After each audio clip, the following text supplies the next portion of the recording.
Bismillahirrahmanirrahim. Assalamualaikum warahmatullahi wabarakatuh.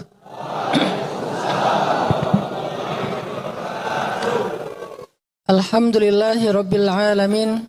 Alhamdulillahilladzi arsala rasulahu bil huda wa dinil haq liyudhhirahu 'alad dini kullih wa kafa billahi shahida.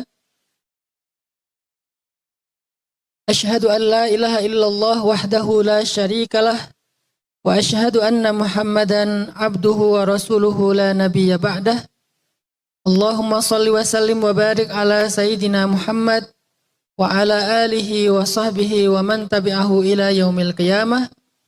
Rabbi syrah li sadri wa yassir li amri wahlul 'uqdatan min lisani yafqahu qawli. Pertama-tama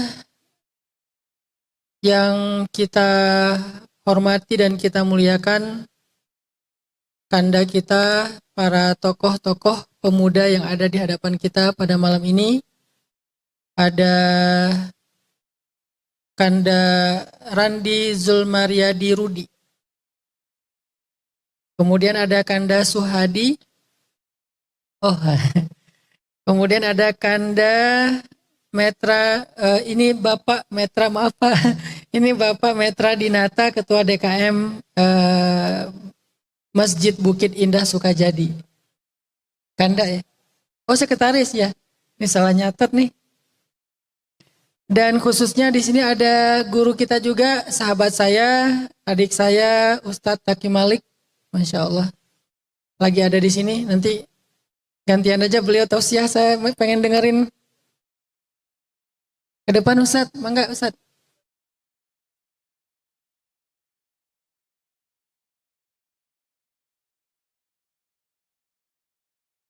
Ternyata Masya Allah beliau diam-diam tadi sengaja sholat isya di belakang. Seandainya saya tahu ada beliau, pasti tadi minta beliau yang jadi imam. Karena yang hafiz lebih utama daripada kita. Jazakumullah khair Ustadz atas kesempatannya hadir. Dan yang paling spesial adalah anak-anak muda Kota Batam dan sekitarnya, anak-anak muda yang hadir di Masjid Bukit Indah Sukajadi yang dirahmati Allah Subhanahu wa taala. Salah satu di antara kunci dan rahasia untuk selalu stabil kondisi emosional kita, karena hari ini anak muda itu dihadapkan dengan sebuah fenomena baru, yaitu fenomena mental illness. Ini mulai banyak terjadi di kalangan anak muda dengan beragam varian masalahnya. Ada yang paling ringan itu adalah stres. Kemudian stres yang dibiarkan dalam waktu yang lama nanti bisa jadi depresi. Kemudian depresi kalau tidak ditangani banyak yang mencoba untuk bunuh diri.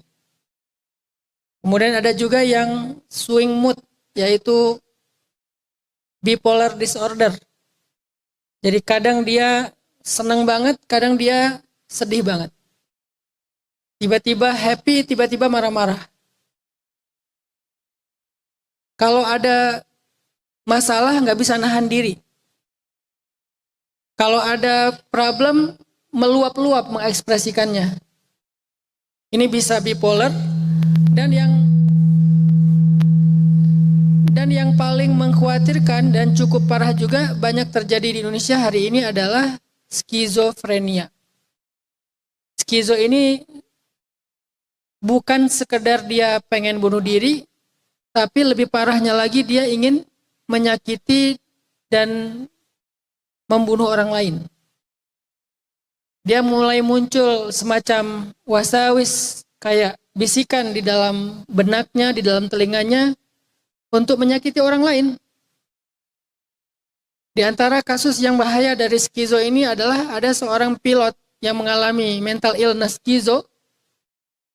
Kemudian ketika dia sedang bertugas membawa pesawat, muncul wasawis, muncul bisikan untuk bunuh dan membunuh orang lain, bunuh diri dan membunuh orang lain. Akhirnya dia menerjunkan pesawatnya dengan kecepatan yang luar biasa ke laut dan kemudian tidak ada satupun yang selamat.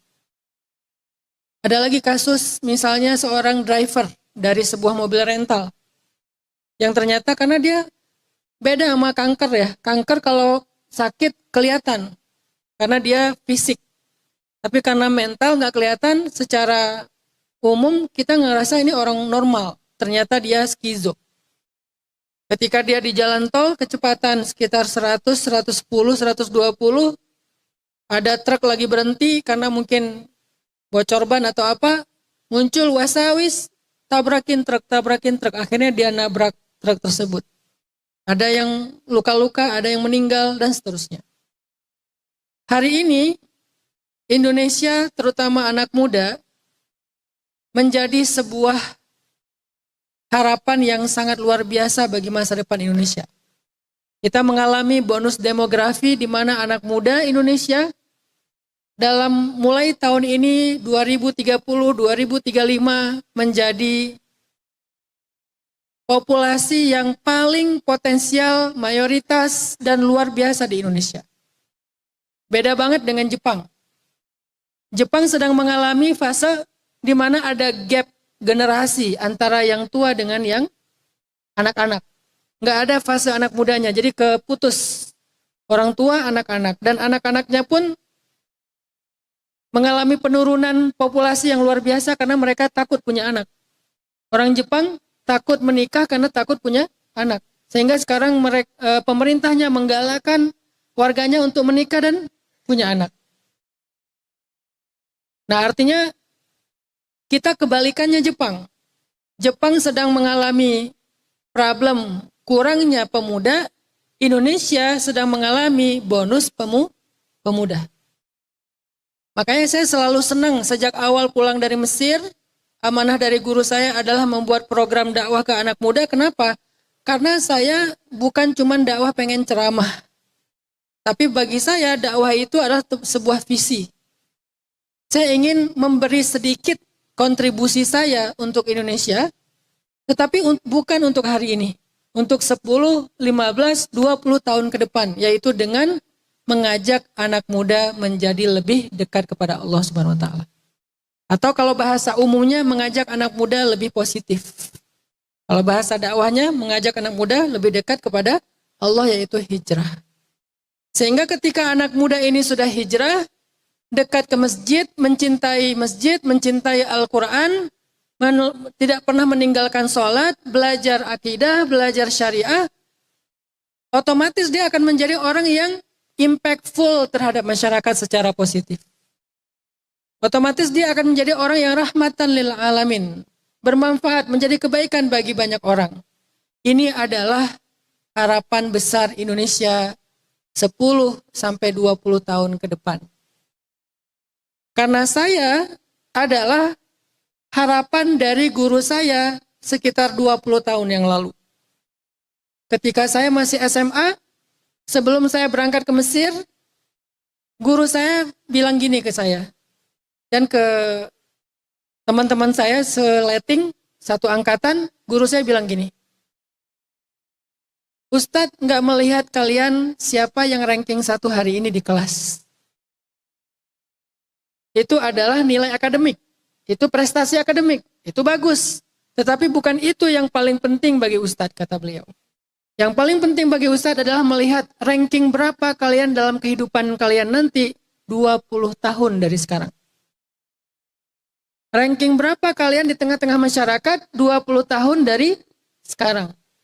Saya, teman-teman saya yang sama-sama satu angkatan, kemudian kita setengah dari kelas itu berangkat belajar ke Mesir. Ada Dr. Amri Fatmi, ada Ustadz Abu Huzaifah ahli hadis, ada Ustadz Ifan ahli sastra Arab, Ustadz Amri ahli akidah dan filsafat, ada Ustadz Awalul Zikri ahli fikih dan seterusnya. Kita ini adalah produk dari harapan, pemikiran, pendidikan guru kita 20 tahun yang lalu. Kita adalah produknya. Sehingga dari situ saya membayangkan, saya harus meneruskan estafet guru saya.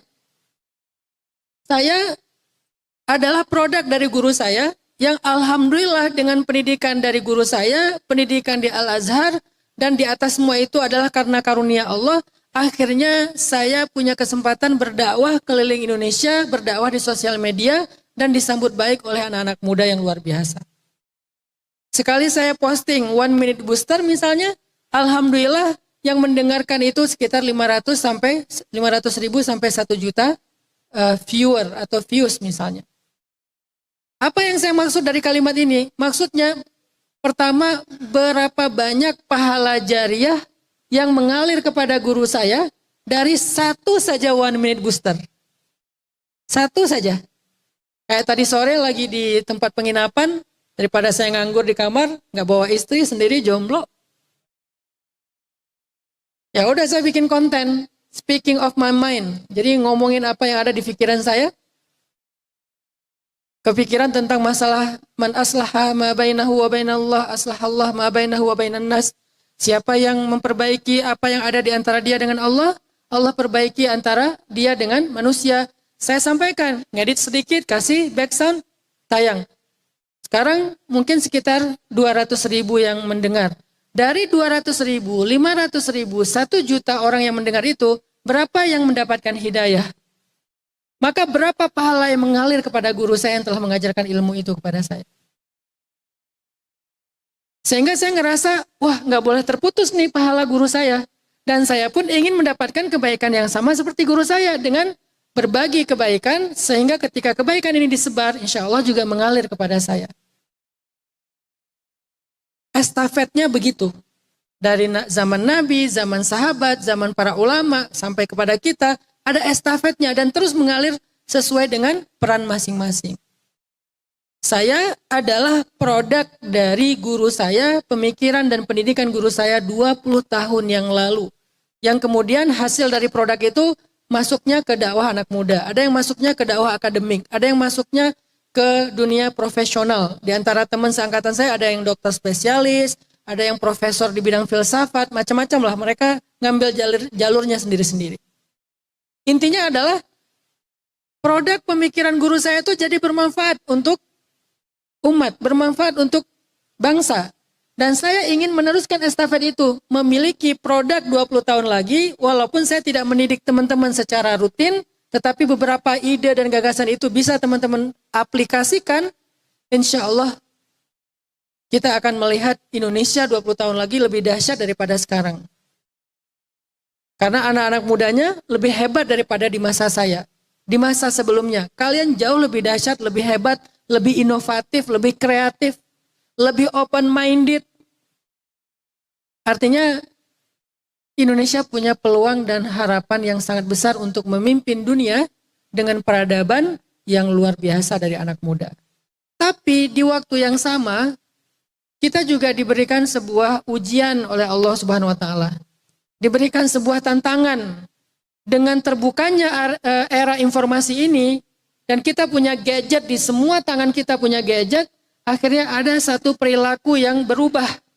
Dari zaman saya ini transisi, imigran, mengalami fase dulu main bola hujan-hujanan, fase nyari kodok, terus ngelempar teman, fase zaman ngejar layangan putus punya orang lain. Kalau udah dapat jadi hak milik, nggak akan dibalikin.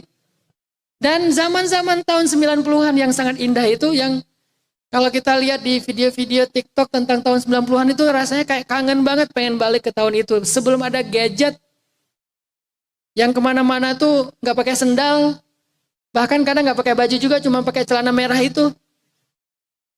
Yang TV di kampung cuma ada 2 rumah, yang paling kaya. Dan kalau sore jam 2:30 tuh mau nonton, itu nggak boleh masuk karena kaki kita kotor. Kata kakaknya tuh nggak boleh masuk, kaki kalian kotor. Akhirnya nonton dari jendela. Fase itu. Tapi juga kemudian masuk ke fase adanya gadget, adanya sosial media.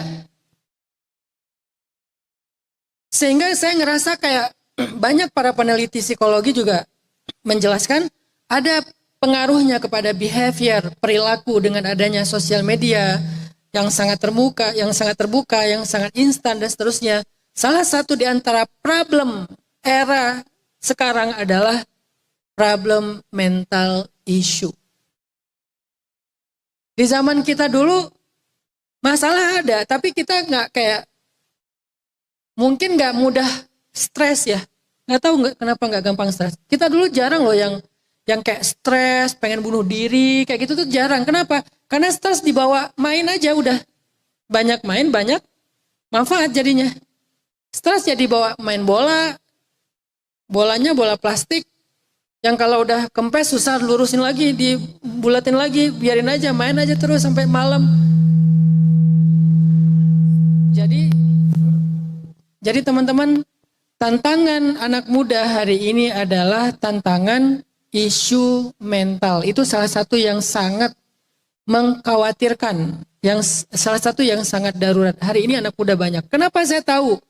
Karena saya penasehat salah satu yayasan yang dibangun oleh keluarga saya sendiri, yayasan non-profit sama sekali, khusus menangani pasien mental. Kita banyak mengambil pasien-pasien mental yang mengerikan keadaannya. Anak muda SMP, kelas 2 SMP. Kena mental, depresi gara-gara dibully di sekolah. Awalnya jadi diem, nggak ngomong, akhirnya nggak mau sekolah, nggak mau keluar kamar. Lama-lama nggak nyambung, mulai halu. Sama orang tuanya, karena orang tuanya tidak well educated, nggak ngerti tentang penanganan mental, dikira kelainan jiwa. Dianggap ODGJ. Supaya nggak lari dari rumah, supaya nggak ganggu orang lain, dipasung. Bertahun-tahun dipasung. Ada yang bahkan, maaf, saking sudah tidak lagi diperlakukan seperti memperlakukan manusia, dipasung sekian tahun, ini anak yang kena mental ini sampai berperilaku tidak lagi seperti manusia, kayak hewan. Makan kotoran sendiri. Kalau mandi udahlah, nggak mandi bertahun-tahun. Tapi kan mereka adalah orang yang sebetulnya punya hak untuk ditolong. Mereka nggak bisa ngomong, tolong saya nggak sakit, saya sebetulnya hanya sedang stres, nggak bisa ngomong. Orang tua mereka orang yang tidak terpelajar, sehingga nganggapnya, ya udah ini anak kelainan jiwa, mungkin diguna-guna orang, mungkin kenapa tiba-tiba dia gila, dipasung. Kita ambil 1, 2, sekarang mulai banyak nih yang kita ambil, rata-rata anak muda. Kita rehab, kita kenalkan mereka kepada para psikiater, psikolog, terapis, Islam, ustadz, belajar ngaji. Kemarin 2022, pas peringatan Hari Kemerdekaan 17 Agustus, alhamdulillah beberapa di antara mereka udah survive, udah mulai normal, bahkan mereka kita berikan kesempatan untuk menjadi paskibra, mengibarkan bendera merah putih pada upacara kemerdekaan. Ini adalah realitas yang ada di tengah-tengah anak muda Indonesia hari ini. Banyak. Dan ini juga menjadi sebuah hal yang harus kita sadari, harus kita sampaikan supaya muncul awareness dari kita sesama anak muda.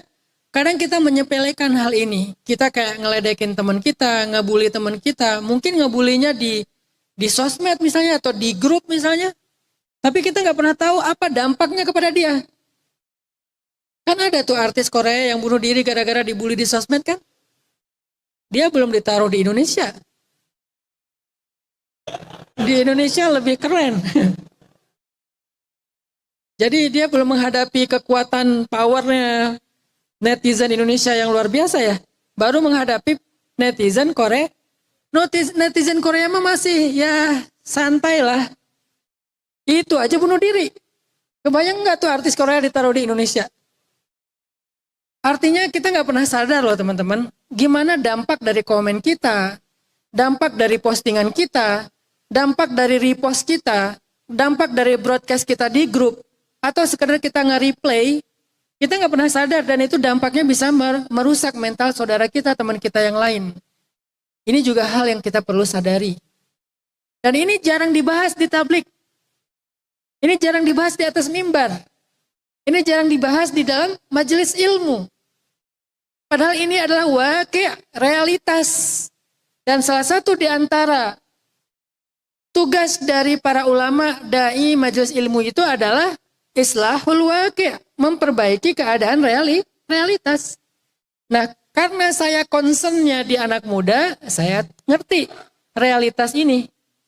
Sehingga saya perlu merasa menyampaikan kepada teman-teman anak-anak muda yang hebat-hebat di sini tentang ini adalah masalah besar yang sedang terjadi dan terus kayak kayak bola liar dan bola salju yang semakin lama menyebar kemana-mana dan semakin besar. Sehingga dalam masalah ini, dalam isu mental, saya ingin menyampaikan dua hal. Yang pertama, bagaimana kalau kita yang jadi orang yang sedang mengalami itu? Mulai dari tingkat yang paling sederhana, stres saja. Kenapa stres? Banyak faktornya. Bisa karena diputusin, bisa juga karena emang gak diputusin, ditolak. Diputusin lebih berat, ini cuma ditolak doang. Kalau diputusin udah dikasih harapan, terus ditinggalin ya. Ini nggak dikasih harapan, ditolak. Ditolak, diputusin, ditikung sama teman sekos-kosan. Atau kadang-kadang kita hanya stres gara-gara ditanya kapan nikah, udah nikah, kapan punya anak, itu aja bikin stres. Kalau di kota-kota besar gara-gara masalah macet bikin stres. Hektiknya jadwal bikin stres, banyaknya pekerjaan bikin stres, deadline yang luar biasa bikin stres. Beberapa perusahaan dengan tower tinggi di Jakarta, ada beberapa semacam sosial eksperimen dibikin di sosial media. Ternyata di gedung-gedung pencakar langit yang ada di Jakarta, itu kalau kita masuk ke kantor-kantor atau kayak co-working space di sana, itu di toilet itu banyak yang nangis. Kenapa? Saking stresnya dengan kerjaan, dia nggak bisa nangis di ruang kerjanya, dia masuk ke toilet, pura-pura mau misalnya hajat, di dalam toilet itu nangis. Dan itu fenomena sosial yang luar biasa sekarang terjadi. Walaupun alhamdulillah Batam nggak seperti Jakarta lah ya, jadi lebih santai, alamnya masih hijau, kemudian dekat laut, walaupun laut juga bahaya sih. Tinggal loncat ya, nggak muncul-muncul lagi misalnya. Ya maksudnya bisa olahraga dan seterusnya. Artinya, tapi tetap bagaimana kalau kita yang mengalami masalah mental, mulai dari level paling ringan, yaitu stres, kecewa, sedih. Bagaimana kalau keluarga kita yang mengalami masalah mental, walaupun level yang paling ringan, adik kita sendiri, pasangan kita, anak kita, orang tua kita, kakak kita, gimana cara kita menangani ini atau memberikan sebuah langkah preventif mencegah? Gimana caranya? Ini poin pertama. Maka sebagai seorang dai, saya bukan ulama, hanya dai biasa, yang saya ingin berbagi dengan teman-teman untuk mencegah dan menguatkan mental kita. Salah satu yang paling berpengaruh untuk menguatkan mental seseorang itu adalah ats-tsiqah billah.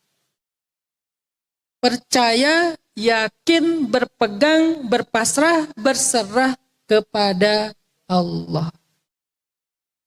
Itu yang paling berpengaruh pada kita. Sehingga kalau misalnya kita kuat sikohnya kepada Allah. Selanjutnya saya nggak akan terjemahin lagi ya. As-sikoh artinya percaya, berpegang, yakin, pasrah, tawakal dan seterusnya. Ini varian yang sangat luas. Semakin kita sikoh kepada Allah, itu tuh kita tuh seperti pohon yang akarnya itu lebih panjang daripada batangnya, sehingga badai angin apapun tidak akan menumbangkan pohon itu. Badai sosial media, badai mantan, badai kerjaan, badai pemilu, badai apalagi sosial, badai karir, badai apalagi, apapun badainya nggak bikin kita tumbang. Mungkin goyang ya, namanya juga kena angin, tapi nggak akan tumbang. Apa akarnya? Akarnya tuh thiqah billah. Di mana akar itu tumbuh? Di dalam hati. Bukan di sini, bukan di sini, bukan di sini, tetapi di dalam hati. Bahkan bukan di sini. Bukan di pakaian. Bukan di sini. Tasbih. Dia tumbuhnya di dalam hati. Sehingga kalau misalnya kita mau memeriksa apakah saya punya akar yang kuat, jangan periksa ininya. Jangan periksa ininya. Jangan periksa pakaiannya dulu, penampilannya dulu, lisannya. Tapi masing-masing coba periksa hatinya sendiri-sendiri. Tidak untuk menilai orang lain, karena kita nggak mungkin menilai isi hati orang kan. Sehingga no judgment, kita nggak menghakimi orang lain. Coba periksa hati kita, seberapa kuat kita yakin kepada Allah. Sehingga ketika kita yakin kepada Allah, apapun situasinya, musim panas, musim dingin, musim hujan, musim kemarau, ini pohon tetap berdiri tegak, bahkan dia terus berbuah kullahinin biizni rabbiha, setiap waktu dengan izin dari Rabbnya. Asluha thabit, akarnya kuat. Makanya selama 2 tahun terakhir kan saya cukup serius juga belajar tentang living with the nature ya. Karena bikin pesantren alam, saya belajar lagi tentang pohon, tentang hutan, tentang tanah. Ada satu buku judulnya The Miracle Life of Plants. Keajaiban kehidupannya tanaman atau pohon. Ternyata pohon itu kalau ditanam dari biji, awalnya kan biji atau benih ya, ditanam di tanah, maka pertama dia tumbuh, dia nggak tumbuh ke atas. Pertama dia tumbuh ke bawah dulu. Sehingga orang yang nggak ngerti tentang dunia farming, dia akan ngerasa ini kenapa nggak tumbuh-tumbuh sih? Udah seminggu saya nanam biji ini, kok nggak kelihatan daunnya, kok nggak kelihatan batangnya? Karena pohon itu secara fitrah tumbuhnya ke dalam dulu, ke bawah dulu. Baru kemudian kalau bawahnya udah bagus, udah siap, udah kuat, baru tumbuh ke atas. Begitu juga harusnya seorang manusia mukmin. Kata Allah, asluha tsabit. Tumbuh dulu ke dalam kalau mau kuat. Ke dalam mana? Tanahnya, wadahnya apa? Wadahnya adalah hati. Inilah tanah untuk tumbuhnya iman. Ditumbuhkan dulu nih ke dalam. Dan biasanya akarnya lebih panjang daripada pohonnya. Jadi kalau pohonnya 1 meter, bisa jadi akarnya 3 meter. Salah satunya itu yang akar wangi itu. Kita di kawasan kita punya akar wangi, kayak semacam ilalang. Dan sekarang lagi saripati dari getahnya itu lagi mahal dipakai buat bahan utama parfum. Akar wangi itu juga berfungsi ke tanah itu menjaga tanah supaya nggak longsor, dia ngikat tanah. Akar wangi itu kalau di atasnya 1 meter, di bawahnya itu bisa 4 meter lebih. Jadi lebih panjang akarnya daripada batangnya. Allah memberikan kepada kita isyarat tentang pertumbuhan yang baik lewat tanaman, lewat semesta, lewat alam yang Allah sebut juga di surat Ibrahim. Asluha tsabit. Sehingga kalau kita mau kuat dengan berbagai macam dinamika hidup, dikasih ujian, dikasih kesenangan, dikasih ujian, dikasih kesenangan, tapi nggak roboh, nggak tumbang, kuncinya ada di seberapa kuat akar iman dan thiqah kita kepada Allah. Ini berlaku untuk semua masalah kita. Untuk semua masalah kita. Apa yang akan kita hadapi ke depan misalnya? Ustadz, saya ini lagi nyusun skripsi. Masalahnya apa? Masalahnya pembimbingnya galak. Killer. Udah 3 kali saya ngajuin judul, ditolak terus. Ustadz, saya sekarang lagi nyusun lagi nyusun rencana mau menikah. Masalahnya apa? Belum ada calon. Ustadz, saya sekarang lagi ada masalah pengen masuk ke legislatif misalnya. Masalahnya apa? Nggak tahu jadi apa enggak, ikhtiar dulu aja. Apapun yang akan kita jalanin, Ustadz saya pengen jadi pengusaha, apalagi pengusaha. Resikonya luar biasa ya. Saya mau kerjasama sama teman saya ngemodalin dia ngerjain. Berapa modalnya? 200 juta Ustadz. Dan itu kayaknya tabungan saya habis tuh. Ada resiko? Ada. Terus gimana cara kalau misalnya terjadi dinamika? Misalnya dinamikanya kita rugi, dinamikanya kita bermasalah, dinamikanya kita nggak jadi, atau apapun dinamika yang intinya adalah di luar harapan kita, supaya kita nggak tumbang, supaya kita tegar, supaya kita sabar, atau kalau dinamikanya justru yang kita harapkan, jadi, atau misalnya sukses, atau misalnya skripsinya diterima, nilainya bagus, atau misalnya untungnya besar, nggak bikin kita lupa diri, kemudian semakin jauh dari Allah dan membawa kita kepada kebinasaan sendiri. Gimana caranya biar kita tetap teguh dalam kebaikan, dalam keadaan sarra atau dalam keadaan dharra? Dalam keadaan dikasih nikmat atau dalam keadaan dikasih ujian, tetap dalam keadaan tegak, dalam keadaan sehat seperti pohon. Harus kuat akar iman dan thiqah kepada Allah. saya teringat kisah. Jadi sebelum saya bahas kisah, kalau kita mau mengukur iman kita kuat apa enggak di dalam hati, salah satu caranya adalah coba perhatikan selama ini. Kalau kita punya masalah, nih ada masalah nih. Tiba-tiba kan masalah itu datang kan? Tiba-tiba datang masalah. Siapa yang pertama kita pikirkan? Yang langsung spontan ya, bukan setelah sejam, 2 jam, spontan. Ada masalah, teng langsung siapa yang pertama kita pikirkan?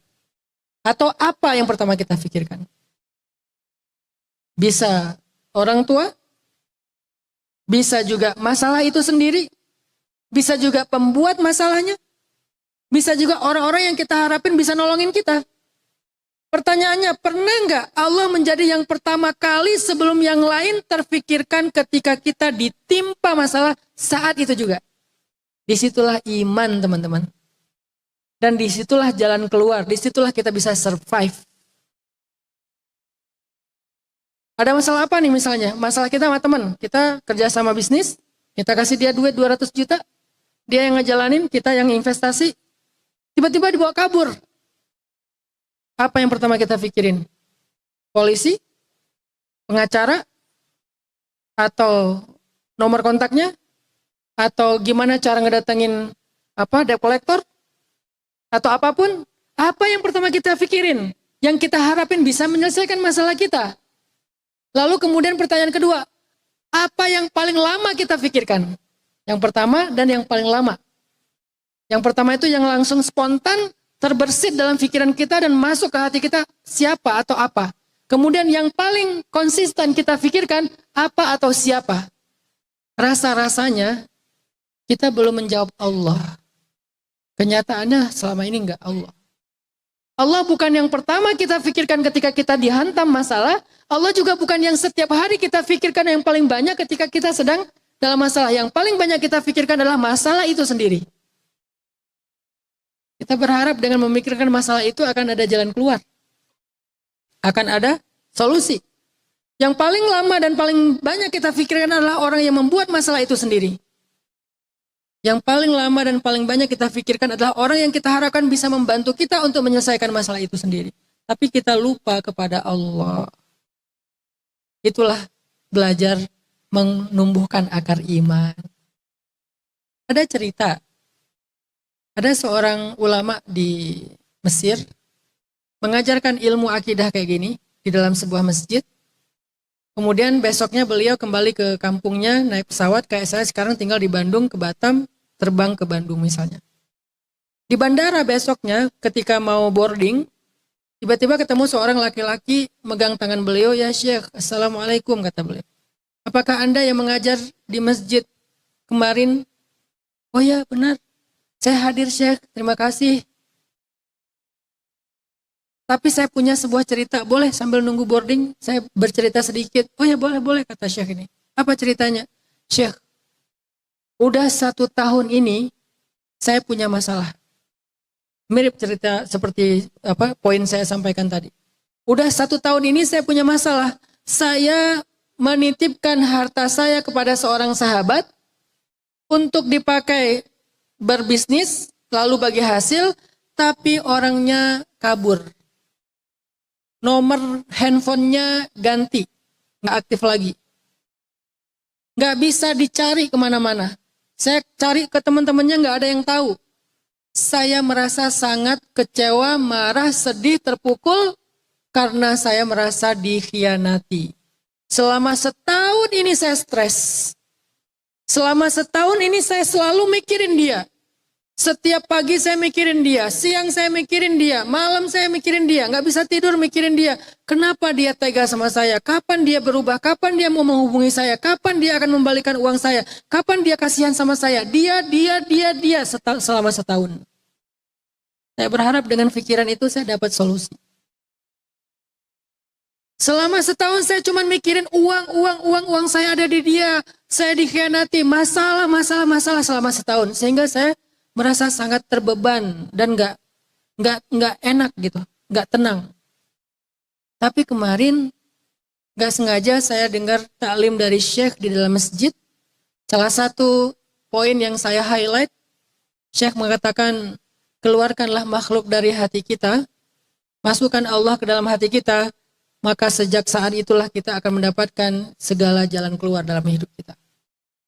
Saya langsung sadar, ya Allah, saya salah. Sehingga keluar masjid, saya berdoa, ya Allah, maafkanlah kesalahan saya. Selama setahun ini saya mikirin orang lain, saya mikirin pembuat masalah, saya mikirin masalah saya mikirin harta saya, tapi saya nggak pernah sekalipun memikirkan Engkau.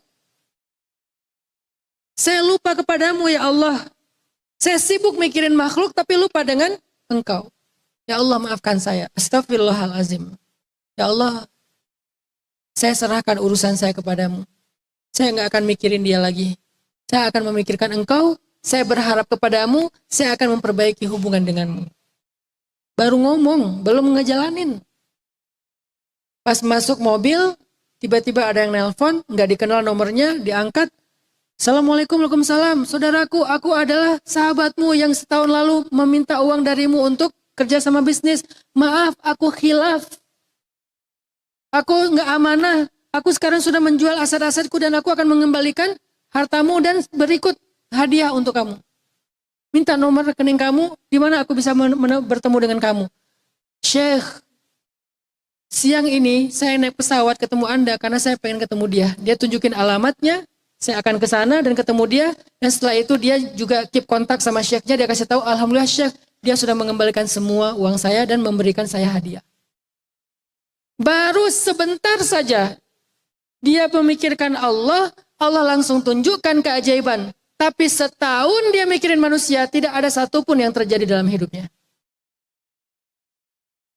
Jadi kekuatan mental kita dalam menghadapi dinamika apapun dalam hidup kita, itu ada di sini. Bukan di sini. Ini tuh supporting system, kalau bahasa anak muda sekarang. Ada, alhamdulillah.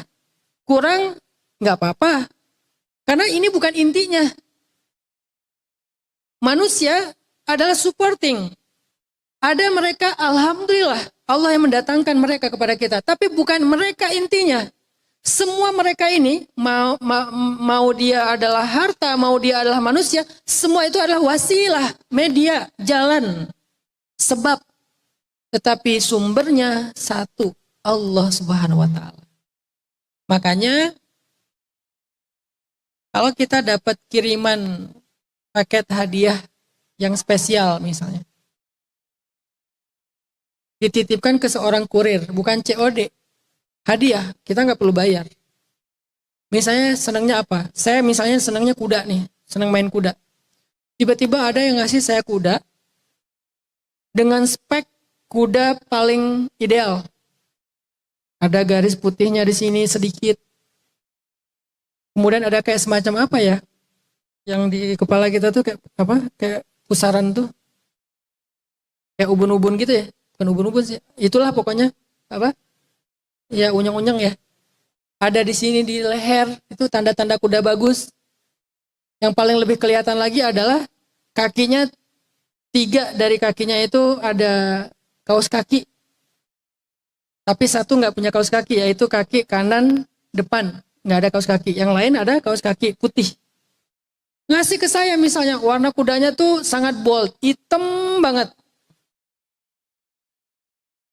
Kirim ke saya lewat seorang supir truk, karena dikirim pakai truk. Dikirim hadiah kuda untuk Ustaz Hanan karena ulang tahun. Kira-kira yang paling besar rasa penghargaan dan terima kasih saya ke supir truk atau kurirnya, atau kepada yang mengirimnya? Kepada yang mengirimnya. Walaupun saya tetap bilang makasih kepada kurir, udah nganterin dalam keadaan yang tidak ada yang cacat. Saya bilang makasih kepada si abang supir truknya. Tapi saya nggak akan selesai mengucapkan terima kasih berkali-kali dengan pakai segala emotikon dikeluarin. Saya telepon langsung terima kasih yang banyak kepada yang mengirim. Begitulah kita dalam hidup. Yang bisa ngasih kita solusi itu Allah. Tapi solusinya bisa Allah kasih langsung, bisa Allah titipkan lewat siapapun, Kenapa Allah titipkan? Kenapa nggak langsung aja? Karena dengan Allah titipkan, Allah ingin sekaligus memberi kita solusi plus menjalinkan kita silaturahim dengan seorang muslim. Allah bisa aja langsung kasih, tiba-tiba rekening kita nambah. Entah dari mana. Bisa, mudah buat Allah. Tapi bisa juga Allah ngasih lewat seseorang yang kemudian jadi saudara baru kita. Kalau Allah ngasih langsung, kita nggak punya tambahan saudara. Allah udah ngasih, dikasih kebaikan bonus, yaitu persaudaraan.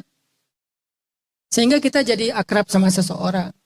Jadi saling berukhuwah, bersaudara, saling membantu.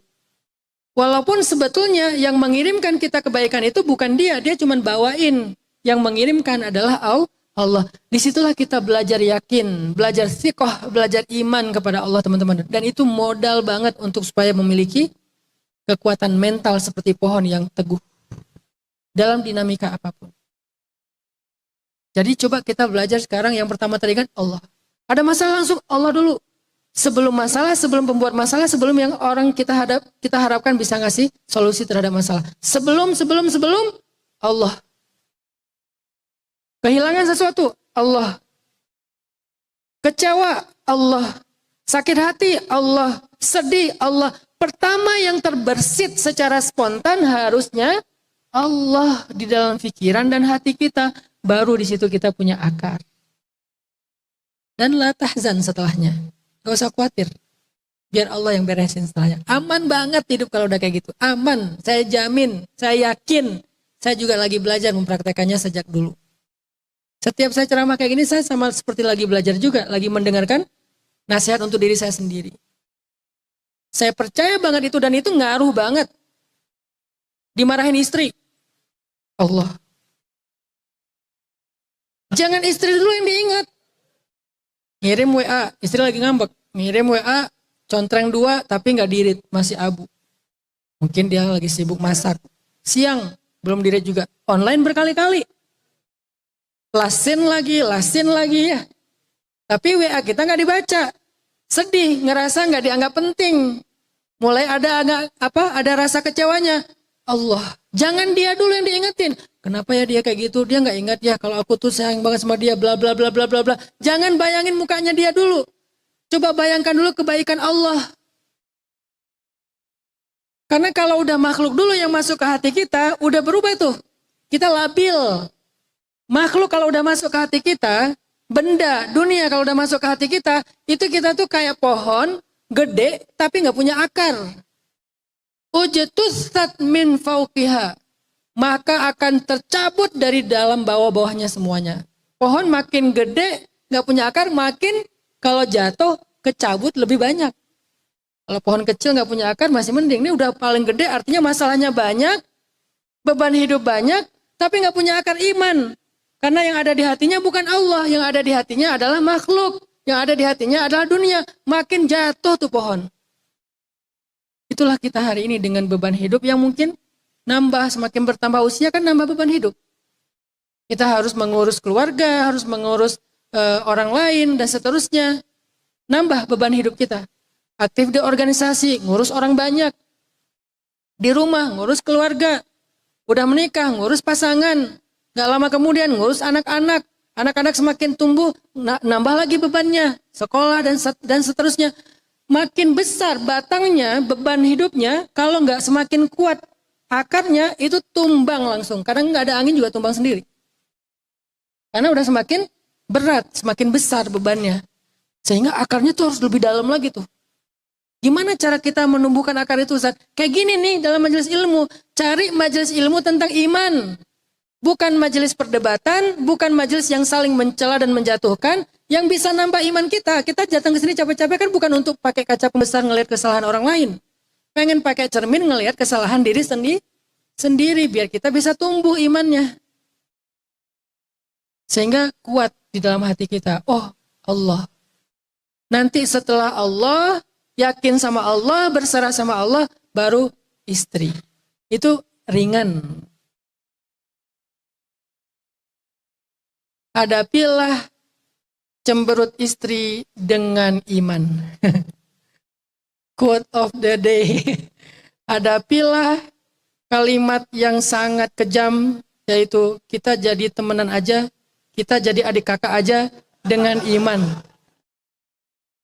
Itu kalimat kejam banget ya. Jadi adik kakak, mending kita jadi musuh deh gitu. Karena kalau adik kakak teman akrab tapi nggak jelas statusnya. Kalau musuh kan jelas jauh, nggak baperan. Artinya hadapilah masalah itu dengan iman. Jangan mikirin orangnya, jangan mikirin masalahnya. Udah aja iman sama Allah. Apapun lah pokoknya. Ini general, berlaku untuk apapun. Nggak ada spesifikasi khusus, nggak. Ini sangat general. Karena iman adalah akar dalam kehidupan seorang mukmin. Mau masalahnya masalah finansial, masalah karir, masalah keluarga, masalah sosial, masalah pribadi, masalah keluarga, masalah masyarakat, masalah negara, bangsa, iman. Saya teringat kisah di zaman Umar bin Khattab sebagai Amirul Mukminin. Waktu itu salah satu provinsi Islam itu adalah Mesir. Jadi Mesir belum jadi negara, masih provinsi. Gubernur Mesir waktu itu adalah Amr bin As. Suatu ketika Mesir diuji dengan musim kemarau panjang. Saking panjangnya kemarau di Mesir sampai sungai Nil itu kering. Belum pernah terjadi sungai Nil itu kering kecuali pada saat itu. Sungai Nil yang membelah 3 negara, yang panjangnya luar biasa, yang lebar, yang dalam, tiba-tiba kering di kawasan Mesir, saking kemaraunya. Lalu ladang-ladang gandum dan jagungnya penduduk Mesir gagal panen.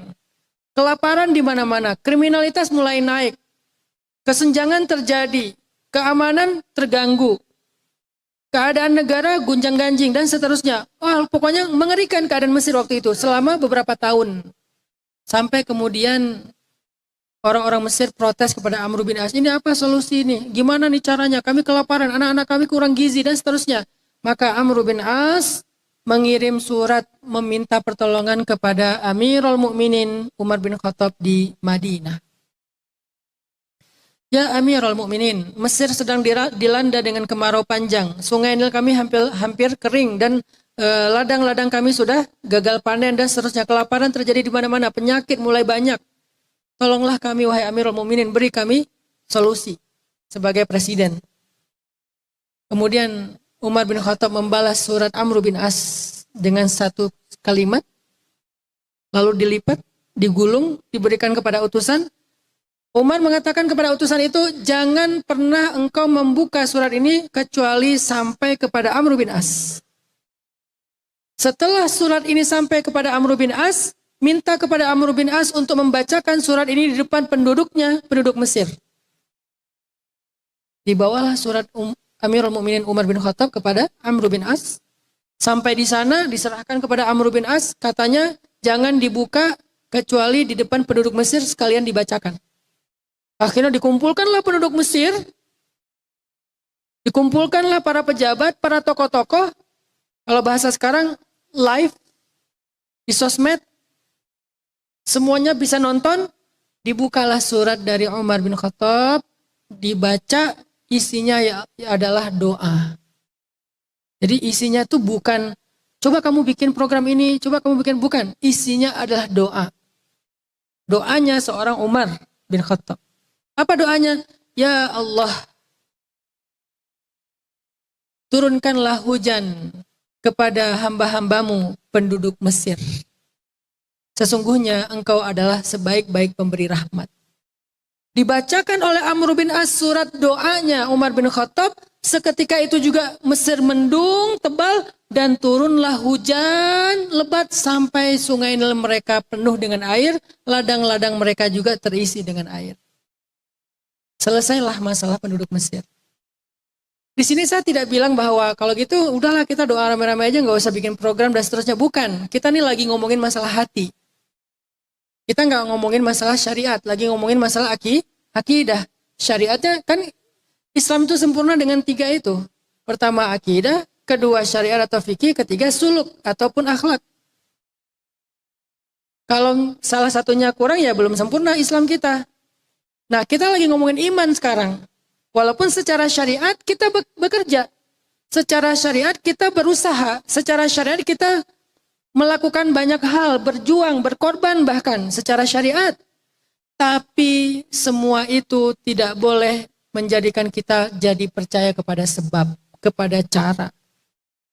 Biarkan tangan kita yang memegang cangkul, tapi harapan kita tetap di hati kita kepada Allah, bukan kepada cangkulnya.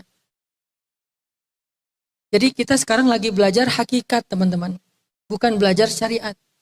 Walaupun dua-duanya harus dijalankan secara bersamaan. Jangan ditinggalkan syariat gara-gara hakikat, akhirnya zikir doang gak bekerja. Tapi jangan juga pure syariat, lupa hakikat. Hakikat cuman basa-basi doang. Kan selama ini gak seimbang. Dan ketidakseimbangannya, kalau boleh jujur, lebih kepada syariatnya daripada hakikatnya. Apa syariatnya? Ya ikhtiar, ya bekerja, ya berusaha. Sehingga ketika kita udah mentok, kita mulai putus asa. Soalnya perhitungan kita perhitungan cari syariat. Menurut rumus syariat ini ke 1 tambah 1 jadi 2. Ya udah kalau nggak bisa ditambah 1 nggak akan ada 2 tuh. Itu menurut rumus ilmiah syariat. Tetapi bukankah ada hakikat bahwa Allah itu ala kulli syai'in qadir, maha kuasa atas segala sesuatu, nggak ada yang nggak bisa buat Allah. Ayat yang tadi saya baca di sholat Isya, cerita Nabi Uzair ketika bertanya, bagaimana Allah menghidupkan negeri yang sudah hancur ini? Tiba-tiba Allah tidurkan Nabi Uzair, tertidur. Di sebelahnya ada keledai, sebelahnya ada roti. Pas bangun, datang malaikat kepada Nabi Uzair bertanya, kam labis, berapa lama engkau tidur di sini? Dia berkata, yauman au ba'da yaum. Sehari atau setengah hari mungkin rasanya. Kata malaikat, enggak, tapi sudah 100 tahun.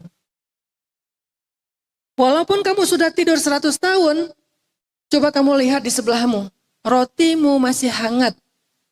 Belum kering, belum rusak. Roti kan lebih cepat rusak kan? Rotimu masih hangat, susu di sebelahnya masih segar, belum basi. Tapi coba lihat ke sebelah satunya lagi. Keledaimu sudah menjadi tulang belulang. Jadi yang satu Allah kekalkan, yang satu Allah fanakan. Yang satu Allah jadikan bertahan selama 100 tahun, padahal dia lebih mudah basi. Yang satu lagi yang harusnya butuh beberapa hari untuk mati atau beberapa minggu, tapi udah jadi tulang belulang. Kesimpulan dari akhir ayat yang panjang itu adalah, aku jadi ngerti bahwa Allah ala kulli syai'in qadir. Jadi Nabi Uzair lagi ditarbiyah oleh Allah, tarbiyah hakikat. Belajar yakin.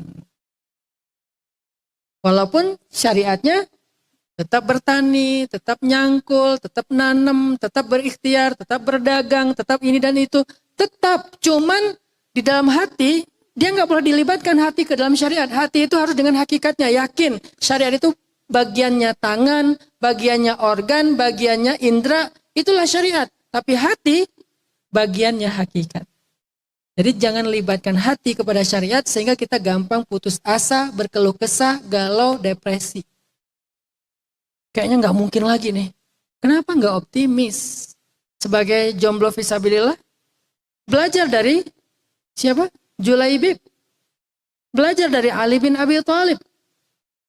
Dua-duanya mereka adalah teladan optimisme. Walaupun awalnya Julaibib sempat ngerasa kayak, ya udahlah nggak apa-apa, mungkin nanti nikahnya di surga aja. Sehingga dia aja di mihrab.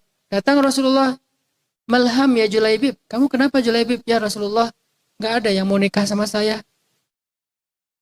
Jangankan wanita merdeka, budak juga gak mau nikah sama saya. Saking Julaibib tidak menarik buat perempuan di Madinah. Tapi gak apa-apa lah ya Rasul. Kira-kira di surga saya bisa gak punya pasangan ya Rasul? Berharapnya di akhirat. Kata Nabi, ya Julaibib, kenapa engkau bersedih? Datanglah ke fulan, insya Allah Allah akan menikahkanmu dengan seorang perempuan yang menjadi kekasihmu, permaisurimu, bidadarimu di dunia sampai di surga. Ya Rasulullah, itu kan anak kepala suku, perempuan yang sangat cantik, perempuan yang berpendidikan tinggi, orang yang kaya raya, mana mungkin mau sama saya? Berangkatlah wahai Julaibib, bismillah. Karena yang ngomong Nabi, dan Nabi itu tidak bicara kecuali wahyu dari Allah, Julaibib percaya. Maka yang paling penting adalah percaya. Kalau kita percaya, nggak akan mudah tumbang. Apapun kondisinya. Percaya, karena yang ngomong Rasul, bukan orang biasa. Bukan aplikasi apa gitu. Jadi yang ngomong Nabi, berangkat. Ternyata benar. Walaupun orang tuanya kayak ngerasa agak-agak gimana gitu mau menikahkan putrinya dengan Julaibib, yang ajaib adalah justru putrinya sendiri yang mau. Ayahnya pas tahu mau ngelamar anaknya, ayahnya kayak lagi nyari-nyari alasan, gimana ya cara nolaknya ya, nggak enak nih. Ibunya juga gitu, tapi anaknya bilang, ya abata, wahai ayah dan ibu, kenapa? Kenapa ayah ibu kok berdebat? Ini ada Julaibib, kamu kenal, dia mau melamar kamu. Diutus sama Rasulullah yang menyuruh untuk dia melamar kamu. Wahai ayah, kenapa ayah masih mempertanyakan keputusan Allah dan Rasulnya? Terus gimana? Terima. Julaibib, walaupun Julaibib. Kamu serius? Banget. Akhirnya singkat cerita menikahlah Julaibib yang menurut banyak orang tidak menarik dengan seorang perempuan terbaik di Madinah. Dan hari kedua setelah menikah, Julaibib berangkat membela negaranya, membela nabinya, berangkat berjihad bersama Rasulullah dan mendapatkan kebaikan syahid. Maka istrinya ini tidak lagi menikah seumur hidupnya, menunggu Julaibib di surga. Padahal baru sehari. Ditungguin sampai di surga. Kenapa? Inilah yang terbaik di sisi Allah. Makanya kalau percaya Allah ala kulli syai'in qadir, falimal ya's. Kenapa berputus asa? La tahzan. Balik lagi ke sini. Ada orang yang ngerasa kayak dijahatin seseorang dengan kejahatan yang kayak di atas rata-rata. Pernah dulu ada cerita seorang perempuan dizolimi suaminya. Pokoknya dia setiap hari cuma dapat keburukan dari suaminya. KDRT, kemudian penghinaan, dibukain aib, nggak dikasih nafkah. Pokoknya habis-habisan lah nih perempuan dizolimi oleh suaminya. Dia ngadu kepada ayahnya, nggak bisa bantu, ngadu kepada mertuanya, nggak bisa bantu, ngadu kepada temennya, nggak bisa bantu. Apalagi suaminya ini seseorang yang ditakuti oleh banyak orang, kayak orang ya jagoan gitulah, kayak preman gitu, atau mungkin dia punya jabatan atau apalah, pokoknya ditakuti. Sehingga nggak ada yang bisa bantu dia. Perempuan ini terzolimi sendiri di rumahnya oleh orang yang menikahinya, suaminya sendiri. Sampai kemudian suatu saat ada kesempatan dia berangkat umroh bersama dengan orang tuanya. Berangkat umroh, suaminya masih di rumah. Umroh pertama, ketika dia melaksanakan tawaf, di depan pintu Ka'bah, dia adukan semua masalah dan keluh kesah dia kepada Allah. Yang selama ini dia adukan kepada makhluk. Bertahun-tahun dia adukan masalahnya kepada makhluk, tidak ada yang berubah dalam keadaannya. Tapi begitu dia umroh, di depan multazam, pintu Ka'bah, dia adukan semua masalahnya sambil menangis. Ya Allah, dia memanggil Allah. Dan ini kata yang paling ajaib yang ada di antara semua langit dan bumi. Allah. Lafzul jalalah, kalimat yang paling mulia. Allah. Amman yujibul muttarra idza da'ah. Muttar. Apa arti muttar? Orang yang sudah nggak punya lagi harapan kecuali kepada Allah. Orang yang udah mentok, orang yang udah benar-benar berat, susahnya sesusah-susah mungkin. Itu muttar. Amma yujibul muttar idza da'ah. Siapa yang bisa menjawab orang yang paling susah ketika dia meminta, berdoa, memanggil? Wa yukshifu su' dan akan menghilangkan keburukan? Allah. Sehingga dia memanggil Allah. Dia nangis depan Ka'bah, dia ceritakan masalahnya kepada Allah.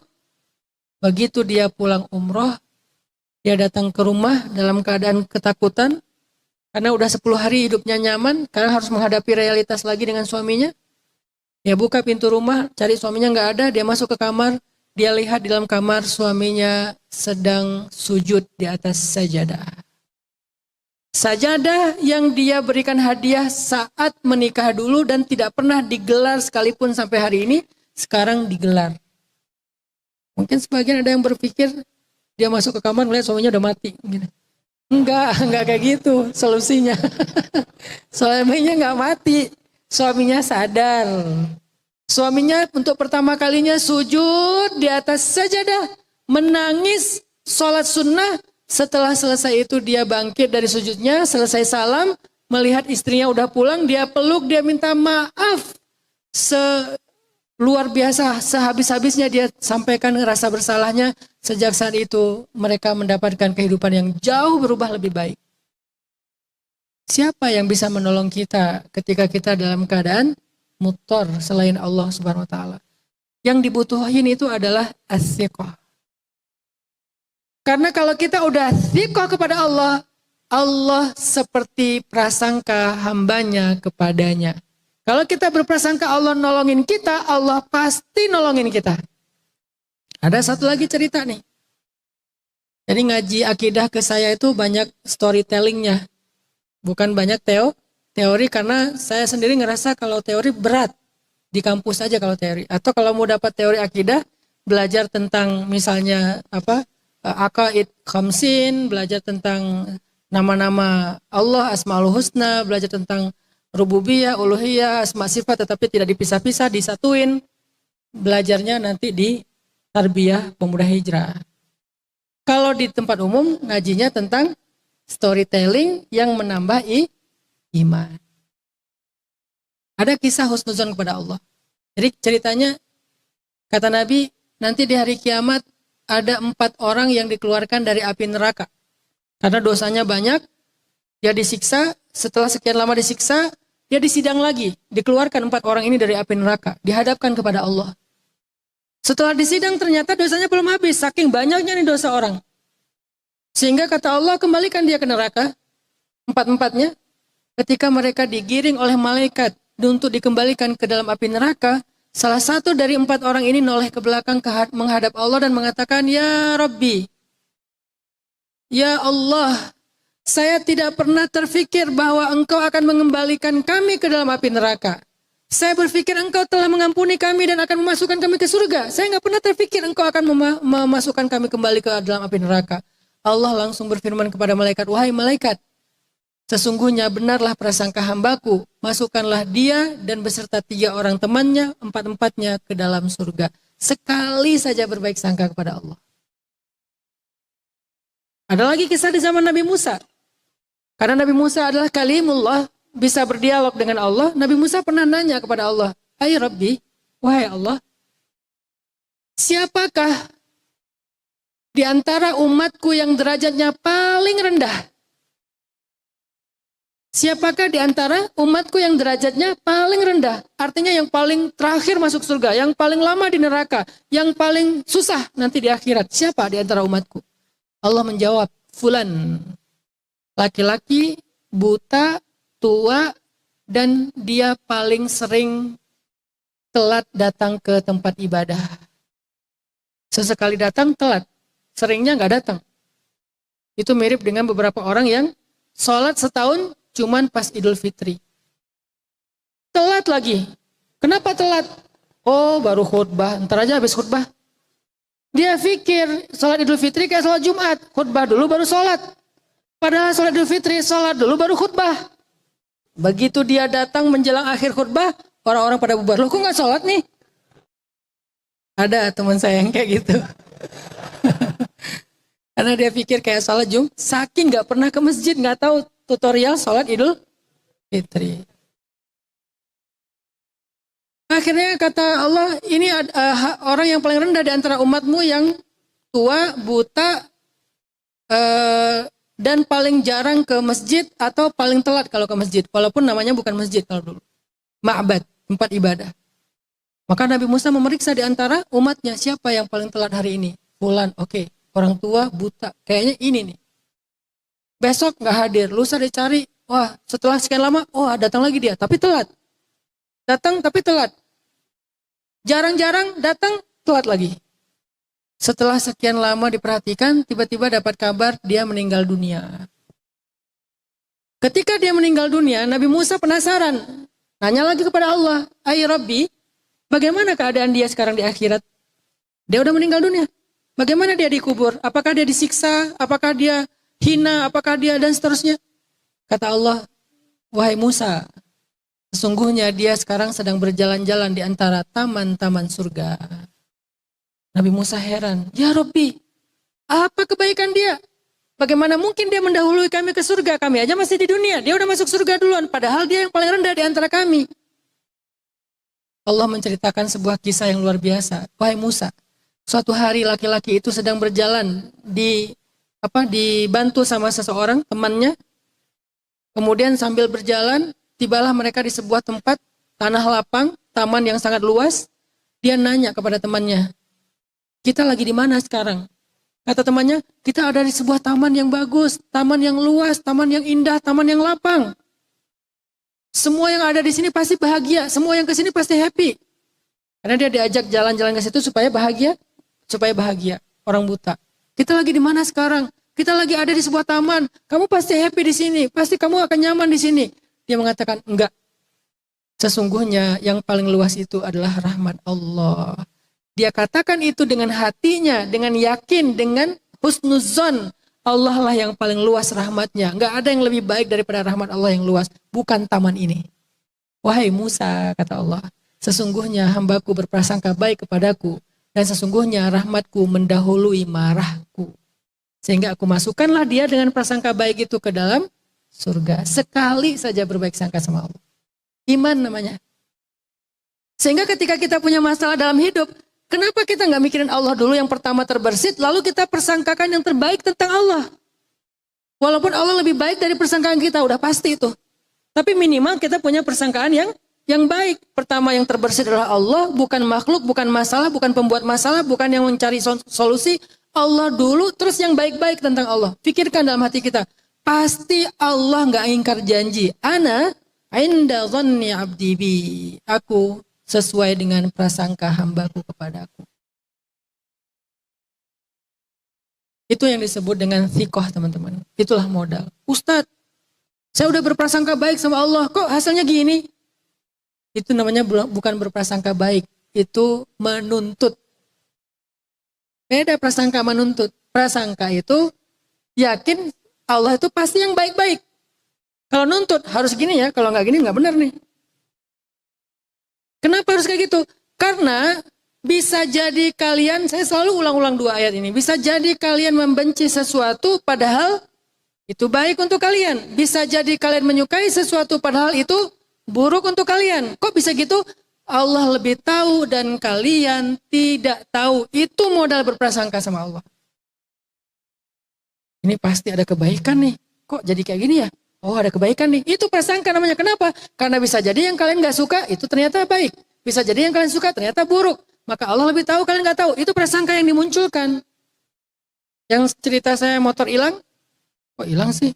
Oh, bisa jadi menurut Allah pengen dikasih yang lebih gede. Allah kasih yang lebih gede. 2 lagi tuh. Berprasangka baik dalam urusan sedekah. Yakin kata Allah di surat Al-Baqarah itu kalau kita sedekah diganti sama Allah 700 kali lipat. Kayak kita nanam benih jadi satu kebun. Dan bukan cuma benih, kebunnya tuh pohon. Udah ada buahnya. Nanam satu benih jadi satu kebun, 700 pohon yang sangat subur. Kan untung besar. Kalau kita berbaik sangka dalam hati kita, wah ya udah saya kalau ada kelebihan rezeki nggak sedikit banyak pun semangat. Kenapa? Biar bertambah. Tapi kita nggak boleh mendikte Allah bahwa yang saya maksud bertambah itu yang paling baik itu artinya uang ya Allah, rupiah, rekening ya, saldo. Nggak boleh didikte. Bisa jadi yang kita anggap baik ternyata nggak baik buat Allah. Allah konversi.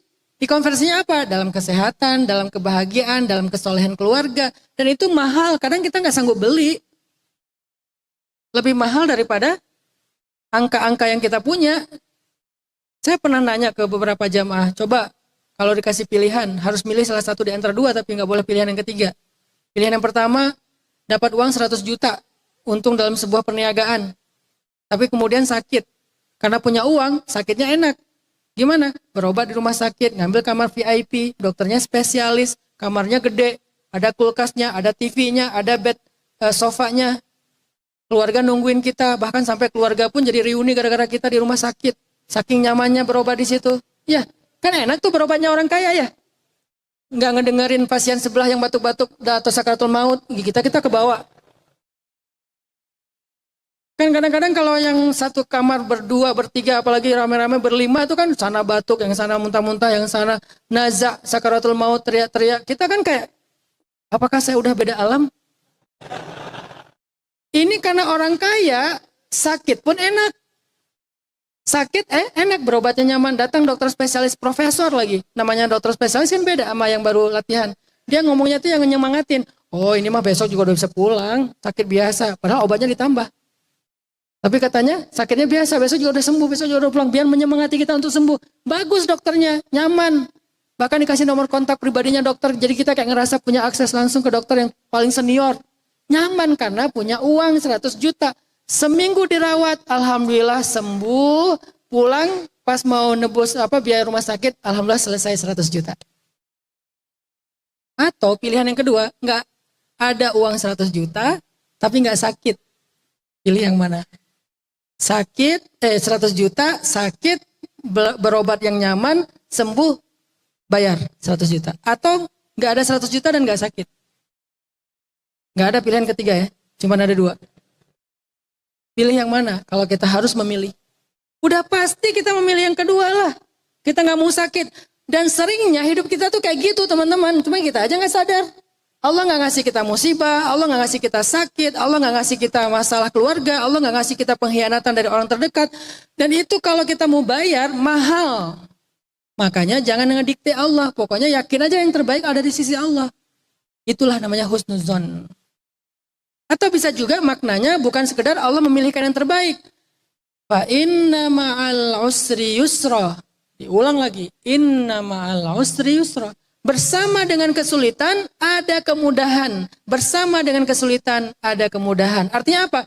Kesulitan tidak pernah turun ke muka bumi sendiri. Pasti dia barengan dengan kemudahan. Itu pasti, satu paket. Udah pasti. Sehingga kalau kita ngalamin sebuah kesulitan dalam hidup, jangan cuma lihat kesulitannya, mana sisi kemudahannya.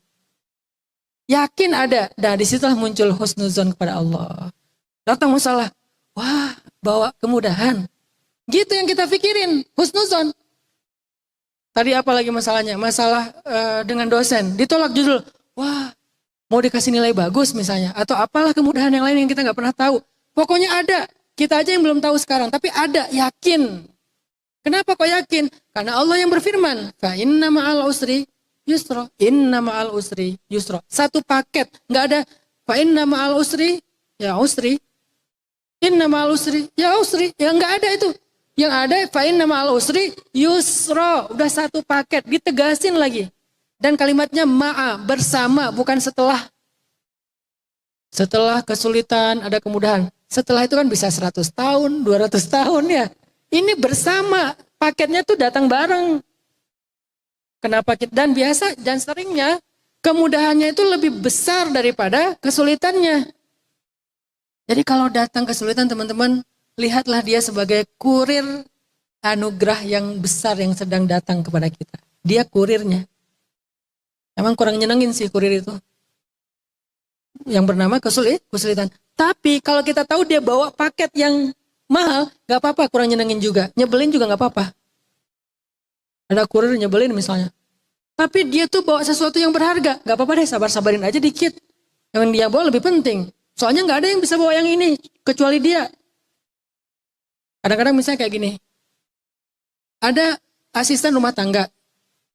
Cerewet orangnya. Kalau ngomong tuh gak diem-diem. Terus aja ngomong panjang. Kenapa kok dipekerjakan terus di rumah itu kok gak dipulangkan ke kampungnya? Kenapa? Karena kebaikan dia itu lebih besar daripada cerewetnya. Sehingga disabar-sabarin aja deh cerewetnya si bibi. Tapi kan beres rumah. Anak-anak semuanya rapi, mandi semuanya dan dididik. Dan dia dekat juga sama anak-anak. Bahkan kadang-kadang kalau saya nggak pulang 2 hari, nggak apa-apa. Anak-anak udah dekat sama si bibi. Misalnya nih, kan kita mikirin sisi positifnya dan sehingga kita sabar kan dengan sisi kekurangannya.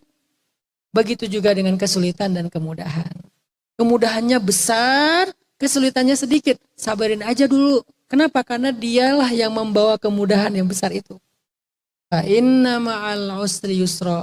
Inna ma'al usri yusra. Cerita terakhir sebelum saya tutup. Tersebutlah kisah. Ada 2 orang solihin. Suka saling mengunjungi, bersilaturahim setahun sekali. Suatu saat, orang yang pertama mengunjungi temannya ke rumahnya. Tok, tok, tok, assalamualaikum. Dari dalam rumah terdengar suara, siapa? Bukan waalaikumsalam. Siapa? Saya Fulan bin Fulan. Sahabatnya Fulan, apakah ini rumahnya? Ya kenapa? Saya ingin mengunjunginya, saya ingin silaturahim, ingin mendapatkan nasihat. Apakah dia ada di rumah? Nggak ada, dia lagi cari kayu bakar, dia lagi pergi. Biarin aja dia mati di hutan. Dasar suami nggak benar. Wah, ngomel. Ternyata istrinya ini ngomel tentang suaminya. Dibuka aibnya, dihina suaminya di depan tamu. Akhirnya tamunya nunggu depan pintu, nggak masuk. Tiba-tiba datanglah laki-laki sahabatnya itu dari hutan, cari kayu bakar. Datang, turun dari bukit, bawa kayu bakar. Tapi uniknya kayu bakarnya dipikulkan ke atas seekor singa. Singa bawa kayu bakar dia. Bukan keledai, bukan domba, bukan sapi, singa. Singa bawa kayu bakar, dia jalan kayak Tarzan. Wis gaya gitu. Assalamualaikum, waalaikumsalam, Masya Allah. Akhirnya mereka ketemu, ditaruhlah kayu bakar di belakang. Terus dia katakan, kembalilah engkau dengan izin Allah ke hutan. Singa itu langsung balik ke hutan. Masuk ke rumah. Sampai di dalam rumah, yang punya rumah laki-laki ini, dia masak sendiri, dia hidangin sendiri, tamunya dia ladeni sendiri. Istrinya di kamar, tidur-tiduran, nggak ngapa-ngapain. Jadi semua diurus sendiri. Lalu mereka duduk, makan bareng, cakap-cakap, setelah itu tamunya pulang. Tahun depan giliran datang lagi. Setiap tahun dia datang. Tahun depan datang, tok-tok, Assalamualaikum. Waalaikumsalam. Hah, beda. Tahun kemarin, siapa? Kalau sekarang, Waalaikumsalam. Suaranya pun udah lembut. Dengan siapa? Saya Fulan, saya sudah sahabatnya Fulan. Apakah dia ada di rumah? Oh, dia nggak di rumah, dia lagi nyari kayu bakar. Dia seorang suami yang baik, dia bertanggung jawab, soleh. Wah, dipuji suaminya. Hah, kaget dia. Nunggu depan rumah. Tiba-tiba laki-laki itu datang, turun dari bukit, bawa kayu bakar, dipikul sendiri. Udah nggak ada cerita singa. Susah payah mikul kayu bakar. Ah, saudaraku, akhirnya ketemu, taruh kayu bakar di belakang rumah, masuk ke rumah. Ketika masuk ke rumah, istrinya masakin untuk mereka masakan yang enak, dihidangin segala macam. Terus dikatakan, ada lagi yang engkau butuhkan, maaf ya kami nggak bisa menyambut tamu dengan baik. Suaminya sama sekali nggak kesusahan di rumah itu, karena semua dilakukan sama istrinya. Laki-laki ini heran. Ya Fulan, aku heran dengan kehidupanmu. Apa yang sedang engkau alami dalam 2 tahun ini? Dia cerita. Saudaraku, tahun lalu engkau datang ke sini ketika aku sedang diuji oleh Allah dengan kesulitan di dalam rumah. Engkau tahu istriku? Oh iya, tahu banget. Allah sedang mengujiku dengan istriku. Dia selalu menyakiti perasaan aku, dia menghina aku, membuka aibku, dia nggak pernah taat kepada aku. Allah mengujiku dengan kesulitan di dalam rumah. Tetapi di waktu yang sama, Allah memberikan kemudahan bagiku di luar rumah. Sehingga ketika aku mencari kayu bakar, Allah utus banyak sekali makhluk-makhluknya untuk membantu aku. Termasuk yang kau saksikan. Kadang rusak. Kebenaran pas kamu datang itu singa. Singa bawain kayu bakarnya. Tapi kemudian istriku itu meninggal dunia. Lalu aku dikaruniai istri berikutnya, solehah, baik, taat, sangat menolong suaminya, memudahkan suaminya. Sehingga aku tidak lagi dapat kemudahan di luar rumah. Kenapa? Sudah dapat kemudahan di dalam rumah. Kadang hidup kita kayak gitu teman-teman. Ketika kita dapat kesulitan di satu sisi, jangan lihat itu doang. Betapa kesulitan di sisi itu telah membawa banyak kemudahan kita di sisi yang lain. Kita nggak sadar. Falimal, ya kenapa akhirnya kita berkeluh kesah lalu berputus asa? Bukankah fa'inna ma'al usri yusra? Kalau kita udah yakin dengan ayat ini, begitu datang kesulitan, kita jadi bukan lagi takut, malah, bawa kemudahan nih, Masya Allah. Semangat gitu menghadapi kesulitan ya. Tapi kalau gitu boleh nggak Ustaz minta berdoa kepada Allah supaya ditarik kesulitannya? Boleh. Berdoa boleh, tapi mengeluh enggak. Kenapa? Kalau kita mengeluh dan mengusir kesulitan dengan keluh kesah, bisa jadi Allah akan mengangkat kesulitan beserta dengan kemudahan sekaligus. Tapi kalau kita berdoa kepada Allah supaya diangkat kesulitan, maka Allah berkenan mengangkat kesulitan dan membiarkan kemudahan tetap bersama kita. Makanya yang dilarang itu berkeluh kesah. Berdoa minta yang terbaik, boleh. Itu bukan keluh kesah. Ya Allah, saya sakit. Engkau maha penyembuh, sembuhkan saya. Padahal sakit datang membawa kemudahan. Tapi karena kita berdoa, sakitnya diangkat, kemudahannya tetap. Tapi kalau kita sakit, kita ngeluh. Ya Allah, kurang apa lagi dari saya? Kenapa kok harus saya? Apa maunya engkau kepada saya? Yang lain gak kayak gini, bla bla bla bla bla. Allah angkat kesulitan beserta dengan juga kemudahan sekaligus. Yang dilarang adalah berkeluh kesah. Mudah-mudahan ini menjadi 1 hour booster. 1 jam booster menyemangati kita, nambah iman. Maka terakhir saya titip Yuk kita belajar thiqah kepada Allah. Itulah modal kita untuk menjalani dinamika hidup sehingga kita nggak mudah kena mental. Barakallahu fikum. Wassalamualaikum warahmatullahi wabarakatuh. Waalaikumsalam warahmatullahi wabarakatuh. Insyaallah kita teman-teman akan menutup pertemuan dengan Guru Ustaz Hanan Attaqi dengan muhasabah. Tapi sebelum itu ada teman-teman yang membawa sunduk, membawa infak. Jadi untuk teman-teman yang sudah mempersiapkan infak terbaiknya, kami persilakan untuk dapat mengisi sunduk yang dibawa oleh rekan-rekan panitia. Silakan, tolong dibantu teman-teman sekalian. Ya. Dan juga kita terbuka untuk teman-teman yang mau viral di langit, yang ingin support dakwah Ustaz Hanan Attaqi dengan memberikan sejumlah 1 juta rupiah. Insya Allah akan diberikan sebuah Al-Quran merchandise official dari Ustaz Hanan Attaqi dan akan ditandatangan secara langsung juga beserta merchandise official juga dari Shift Merch berupa kaos ya. Jadi untuk teman-teman yang ingin mensupport dakwah dengan mendonasikan senilai 1 juta rupiah, insya Allah akan mendapatkan official merchandise berupa Al-Quran yang akan ditandatangani oleh Gurunda Ustaz Hanan Attaqi, juga official merchandise dari Shift Merch. Jika ada yang mau, teman-teman boleh angkat tangan, langsung dibantu oleh teman-teman panitia untuk ke depan, silahkan. Ya, silakan langsung ke depan. Insya Allah teman-teman sekali lagi ini untuk support dakwah, sekali lagi teman-teman dengan mendonasikan senilai 1 juta rupiah, teman-teman sudah mensupport program dakwah. Jadi untuk teman-teman yang mau mendonasikan senilai 1 juta rupiah, silakan boleh angkat tangan, dibantu oleh teman-teman panitia. Silakan. Insya Allah akan diberikan juga nanti ada official merchandise berupa kaos dan juga Al-Quran yang akan ditandatangani langsung oleh Gurunda Ustaz Hanan Attaqi. Untuk teman-teman yang ladies atau akhwat yang ingin, boleh dibantu oleh teman-teman ladies panitia, silakan. Oleh teman-teman panitia akhwat, silakan. Yang ingin, silakan. Untuk teman-teman ini merchandise-nya kebetulan kita terbatas membawa ke Batam. Jadi untuk teman-teman yang ingin support dakwah dan akan mendapatkan sekali lagi Al-Quran, juga official merchandise berupa kaos dari Shift Merch. Untuk teman-teman silakan, ada lagi yang mau? Teman-teman support dakwah senilai 1 juta rupiah. Teman-teman ada lagi yang mau? Langsung ke depan, dibantu oleh teman-teman. Boleh ke depan, silakan abangnya. Silakan. Sekali lagi ini terbatas, hanya ada sekitar 15 saja. Insya Allah nanti akan ditandatangani secara langsung oleh guru kita Ustaz Hanan Attaqi di Al-Quran dan juga akan mendapatkan nanti shift official merchandise berupa kaos. Silakan. Masih ada? Ada? Oke. Silakan. Untuk ada lagi? Silakan langsung ke depan. Untuk teman-teman akhwat yang ingin juga kami persilakan untuk dapat dibantu oleh teman-teman panitia yang akhwat, silakan. Ya, nanti insya Allah akan ditandatangani secara langsung oleh Gurunda Ustaz Hanan Attaqi. Yang berminat untuk support dakwah, silakan dapat langsung ke depan. Ya, masih ada.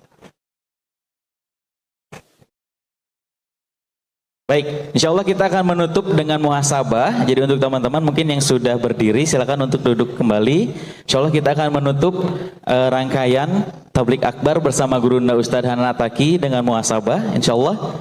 Sekali lagi untuk teman-teman, untuk yang ingin mensupport dakwah, kami tunggu setelah muhasabah. Silakan untuk dapat menghubungi teman-teman panitia.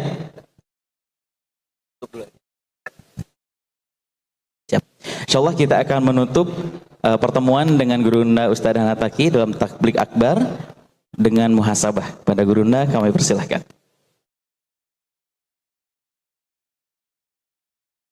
A'udzu billahi minasy syaithanir rajim. Bismillahirrahmanirrahim. Alhamdulillahi Rabbil Alamin hamdan yuwafi ni'amahu wa yukafi'u mazidah. Ya Rabbana lakal hamdu kama yanbaghi li jalali wajhikal karim. لجلال وجهك الكريم وعظيم سلطانك. اللهم صل وسلم وبارك على سيدنا محمد وعلى آله وصحبه أجمعين. يا الله يا رحمن يا رحيم يا رب العالمين. اللهم إليك أسلمنا وبك آمنا وعليك توكلنا وبك آمنا وإليك نبنا وبك خاصمنا. نعوذ بعزتك أن تضلنا. أنت الحي الذي لا يموت والجن والإنس يموتون. اللهم إنا نسألك بأننا نشهد أنك أنت الله لا إله إلا أنت يا رحمن ارحمنا ارحمنا واعف عنا واغفر لنا يا عفو يا غفور. ارحمنا واغفر لنا يا الله. يا حي يا قيوم يا حي يا قيوم يا حي يا قيوم برحمتك نستغيث. أصلح لنا شأننا كله أصلح لنا شأننا كله ولا تكلنا إلى أنفسنا طرفة عين. اللهم أعنا على ذكرك وشكرك وحسن عبادتك. ربنا آتنا من لدنك رحمة وهيئ لنا من أمرنا رشدا واجعل لنا من كل ضيق مخرجا ومن كل هم فرجا ومن كل عسر يسرا. اللهم إنا نسألك رضاك والجنة ونعوذ بك من سخطك والنار. Duhai Allah, Engkau yang maha pemurah lagi maha penyayang. Engkau yang maha pengasih, Engkau yang maha pengampun, Engkau yang maha Ra'ufun, Engkau yang maha wadudun. Ya Allah, segala kemuliaan adalah milik-Mu ya Allah. Segala kebaikan ada di dalam genggaman-Mu ya Allah. Segala kekuasaan tidak ada yang membatasi-Mu ya Allah. Engkau maha kuasa atas segala sesuatu. Engkau berkehendak melakukan apapun yang Engkau inginkan. Jika Engkau menginginkan sesuatu, maka Engkau katakan kun, jadilah dia seperti yang Engkau inginkan. Ya Allah, ajarkan kami untuk menjadi hamba-Mu yang taat. Ajarkan kami, bantu kami untuk menjadi hamba-Mu yang selalu istiqomah. Bantu dan ajarkan kami untuk selalu ikut kepada perintah-Mu dan meninggalkan larangan-Mu. Ajarkan kami untuk selalu mampu berbaik sangka kepada-Mu karena Engkau selalu maha sempurna dan maha baik. Jangan biarkan hati kami terganggu, gelisah, apalagi berputus asa karena kami berburuk sangka kepada-Mu ya Allah. Ajarkan kami iman, ajarkan kami tawakal, Ajarkan kami thiqah. Ajarkan kami istislam kepadamu ya Allah. Ya Allah, tidak ada yang bisa menolong kami dalam setiap urusan dan masalah kami kecuali Engkau. Dan jangan biarkan kami salah paham kepada pertolonganmu. Terkadang Engkau memberikan kepada kami kebaikan, tetapi kami tidak mengerti sehingga kami menyalahkanmu. Sehingga kami kufur kepadamu. Ajarkan kami hikmah, ajarkan kami hakikah, agar kami tidak salah paham kepadamu ya Allah. Ajarkan kami iman, sebagaimana Engkau mengajarkan kepada Nabi-Mu Muhammad melalui malaikatmu Jibril. Ajarkan kepada kami Islam, ajarkan kepada kami ihsan ya Allah. Rabbana, beri kami hasanah di dunia, beri kami hasanah di akhirat, dan jaga peliharalah kami dari azab api neraka. Masukkankah kami ke dalam surga ya Allah. Amin, amin, ya Rabbal Alamin.